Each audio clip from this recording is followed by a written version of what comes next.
रिया चक्रवर्ती और साथ में ही शाहरुख खान के बेटे आर्यन खान को लेकर मुंबई हाईकोर्ट की तरफ से एक बड़ी अपडेट आ रही है। जैसा कि आप सबको पता है, कुछ टाइम पहले बॉलीवुड एक्टर अरमान कोहली को एनसीबी की टीम ने ड्रग केस में गिरफ्तार किया था।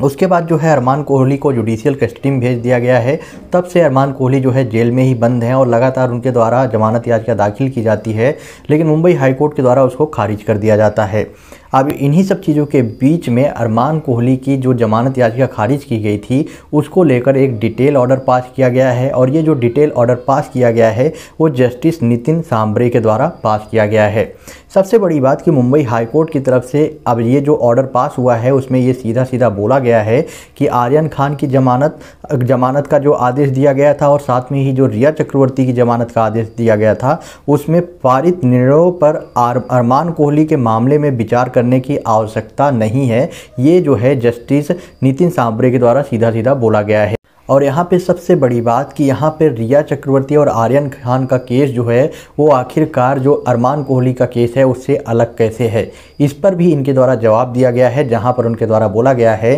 कि अधिनियम 67 के तहत में एनडीपीएस जो एक्ट है उसके तहत में जो अरमान कोहली है इसके खिलाफ में कई बड़े एविडेंस मिले हैं, जैसे कि व्हाट्सएप का जो मैसेजेस थे वो, साथ में ही शाह आरोपी का बयान और बैंक खाते में जो पैसे आए हैं उसका जो ट्रांजैक्शन हुआ है वो सारी की सारी डिटेल में और अरमान कोहली के खिलाफ में कई एविडेंस मिले हैं। इसलिए जो है अरमान कोहली की जमानत याचिका को रद्द कर दी गई है।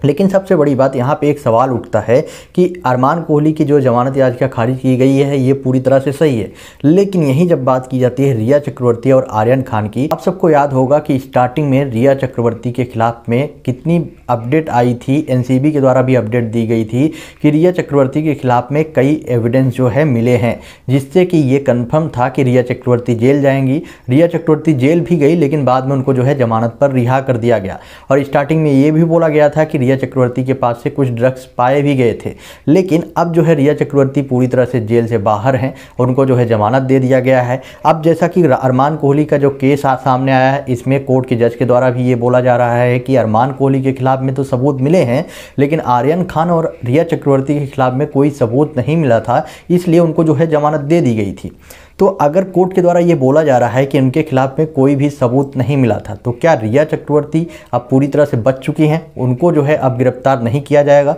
क्योंकि कुछ टाइम पहले एनसीबी के द्वारा ये भी अपडेट आ रही थी कि एनसीबी जल्द ही रिया चक्रवर्ती के खिलाफ में एक्शन लेने वाली है और उनकी जमानत याचिका को खारिज करवा के उनको फिर से गिरफ्तार करने वाली है। लेकिन जैसा कि अब कोर्ट के द्वारा बोला जा रहा है कि उनके खिलाफ में कोई एविडेंस नहीं मिला, तो ऐसा तो लग ही रहा है कि अब जो है रिया चक्रवर्ती वो गिरफ्तार नहीं होने वाली है, अब वो पूरी तरह से बच गई है। आपका क्या ओपिनियन है इस पर? आप अपना ओपिनियन कमेंट बॉक्स में बताएं और वीडियो को ज़्यादा से ज़्यादा शेयर करें।